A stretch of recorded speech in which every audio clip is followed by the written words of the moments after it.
Paz do Senhor para os queridos irmãos. Então, eu quero agradecer e fazer as minhas conclusões com relação a esse ponto. Meus queridos, o que eu quero aqui, concluindo o que nós falamos, eu quero trazer para vocês dizer que nesses dias nós precisamos ter muito cuidado com nossas escolhas. Quem vamos escolher para nos liderar? Quem vamos escolher para ser o líder do país? Precisamos ter muito cuidado com isso. Como nós observamos a história de Israel, todo aquele líder que não tinha Deus como prioridade, não adorava a Deus, teve problema para todo Israel, fez com que todo Israel pecasse. E quando todo Israel peca, tanto os que são fiéis como infiéis vêm sofrer. Estamos passando por situações que claramente observamos que uma das partes ali tem conceitos completamente fora, distorcidos do que nós pregamos, dos nossos princípios, dos nossos valores.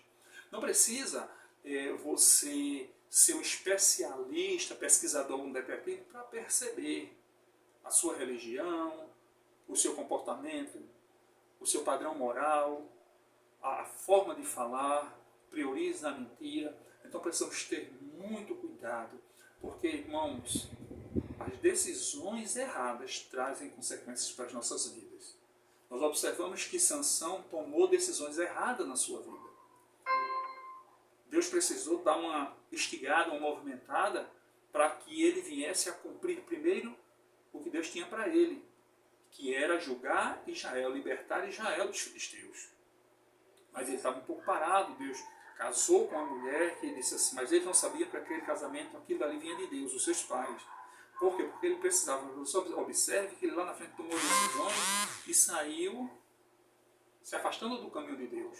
Qual foi o resultado? Foi preso, serviu de brinquedo para os seus inimigos, teve os seus olhos vazados, ficou cego. Aí no final ele teve que se sacrificar. Aí o texto diz que Sansão matou mais filisteus na sua morte do que na sua vida. E o escritor faz questão de dizer isso. Por quê? Porque não era o plano de Deus ele matar mais filisteus com a sua morte. Era para ele viver, mas as suas decisões trouxeram consequências graves para a sua vida. Então nós precisamos ter muito cuidado com quem vamos escolher para nossas vidas. Aqui fala fiel e infiel. Não há comunhão com o fiel e infiel. Não há comunhão. Nós não podemos bater nas costas e aplaudir quem anda com um comportamento completamente disperso do nosso. De pessoas que têm a verdade por mentira e a mentira por verdade. Você vê, irmãos, que as coisas tão absurdas que esse determinado homem, ele, quando fala mentira, as pessoas acreditam. Quando ele fala a verdade, as pessoas não acreditam. Porque ele fala em todo o seu plano de governo, que é regulamentar a mídia, que é colocar a religião, que a religião não é para se meter em política, ou seja, que vai excluir religião, que vai controlar as mídias sociais, ou seja, tem que ser só o que ele quer. Então, isso, plano de governo de ditador. Então, precisamos ter muito cuidado quem vamos escolher. Precisamos ter muito cuidado para que não venhamos ter consequências graves, principalmente para nossos filhos e netos.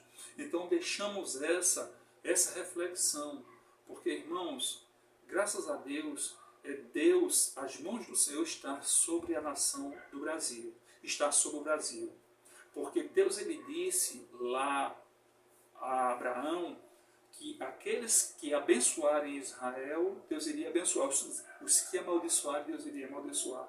E o Brasil tem um relacionamento maravilhoso com Israel. E as bênçãos de Deus é sobre este país. Principalmente porque o voto de um brasileiro que tirou o desemprego para Israel ser nação independente, ser um povo independente. E o povo de Israel tem uma dívida eterna com os brasileiros. E as bênçãos de Deus estão sobre esse povo. Mas as decisões erradas vai trazer consequências para as nossas vidas.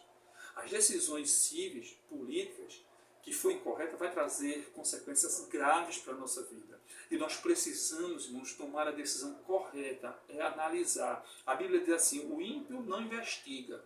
Todas as suas cogitações são, não há Deus. Então, o ímpio, A Bíblia diz que quem é espiritual discerne a tudo e por ninguém é discernido. Então precisamos discernir o que é mal e o que é bom. Aquilo que nós tratamos sobre dualismo, as duas forças opostas, que são antagônicas, não se unem entre si. Sobre dissonância cognitiva, levar em consideração os nossos princípios, os nossos valores, para que não venhamos entrar em conflito, para tomar uma decisão. Porque a Bíblia, quando diz assim, ore por todos os homens, principalmente pelos governantes, para que você tenha uma vida de paz. Porque a Bíblia diz que nós devemos ter cuidado com aqueles que é correto. Devemos atentar para aqueles que justamente têm pontos, pelo menos alguns pontos semelhantes às minhas crenças, aos meus valores. Então, meus queridos, eu digo para vocês, fiquem atentos. E que Deus os abençoe, que Deus derrame da sua graça, derrame da sua bondade e do seu discernimento sobre a vida de cada um nesses dias. Amém? Que Jesus vos abençoe. E eu só tenho a agradecer a vocês. Muito obrigado pela atenção. E mais uma vez eu digo que Deus derrame bênção sobre a vida de vocês, em nome de Jesus. Amém?